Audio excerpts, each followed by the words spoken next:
పవన్ కళ్యాణ్ ఉప ముఖ్యమంత్రి రాలేదు, ఎక్కడ వెళ్ళని చెప్పి విపక్షాలు ఆరోపణ చేస్తున్నారు. బాధితులను పట్టించుకోలేదని చెప్పేసి ఆరోపిస్తున్నారు. సార్ ఏం చెప్తారు? ఫిజికల్గా మీకు కనిపించడం పద్ధతి అంటే వాళ్ళు ఏమనుకుంటారంటే నేను బోట్ వేసుకొని రెస్క్యూ చేయడం కుదరదు కదా, ఆ బాధ్యతలు లేకుండా ఎందుకుంటాం. అది ఏంటంటే అనాలి కాబట్టి అంటమే తప్ప ఎంటైర్ మీరు చూస్తే మా పిఆర్ మెషినరీ, మన పిఆర్ పంచాయతీరాజ్ మెషినరీ మొత్తం ఎంటైర్ వర్క్ చేస్తాం మా సైడ్ నుంచి. అంటే అట్లేం కాదు సార్, ధైర్యం చెప్పని కూడా రాలేదని చెప్పేసి వాళ్ళు ఆరోపణ చేస్తున్నారు కదా, మీరు నుంచి అది నేను అట్లా అనుకోవట్లేదండి. అంటే ఏమైపోతుంది, ధైర్యం చెప్పడానికి వెళ్ళి ఒక్కసారి మీద పడ్డారు అనుకోండి. పరిస్థితులు ఎలా ఉంటాయంటే ఇప్పుడు నేను మొన్న పింఛడానికి దీనికి వెళ్ళాను. నేను వెళ్ళి సహాయ కార్యక్రమం అంటే నేను ఒక ప్రత్యేకమైన పరిస్థితిలో ఉన్నాను, అది మీరు అర్థం చేసుకోవాలి. ఇప్పుడు నేను వెళ్ళి కూర్చుంటే వెళ్ళిపోదంటే రెస్క్యూ ఆపరేషన్స్కి ఇబ్బంది కలగకూడదన్న ఒకటే నన్ను, ఆ సూచన ఒకటి నన్ను ఆపినాను, అంతమించి వేరే అనుకోలేదు. Thank you.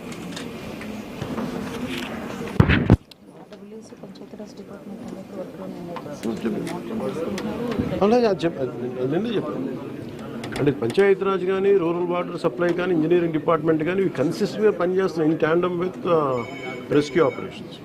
సో దాన్ని కూడా మీరు దృష్టిలో పెట్టాలి. సార్ హైదరాబాద్ తరహాలో ఇక్కడ చెరువులు అవన్నీ కబ్జాలు అవుతున్నాయి కదా, వాటి విషయంగా ఏమైనా మీ గవర్నమెంట్ దృష్టి పెట్టింది?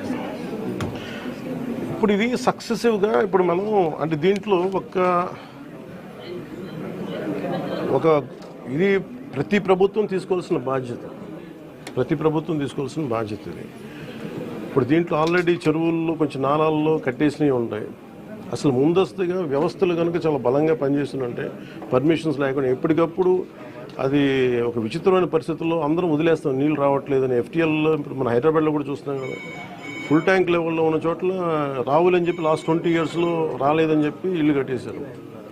ఎప్పుడో సరదాగా అది ఎప్పుడు ఈ జలవనరుల శాఖ ఎప్పటికప్పుడు ఇది కట్టద్దు, పర్మిషన్స్ ఇవ్వద్దని అంటుంది మళ్ళీ. కానీ దాన్ని స్థానిక మున్సిపాలిటీలు కావచ్చు, కార్పొరేషన్స్ కావచ్చు ఇచ్చేసిన పరిస్థితుల్లో మీరు హైదరాబాద్ చూస్తున్నారు. మనకు కూడా అలాంటి పరిస్థితులు ఉన్నాయి.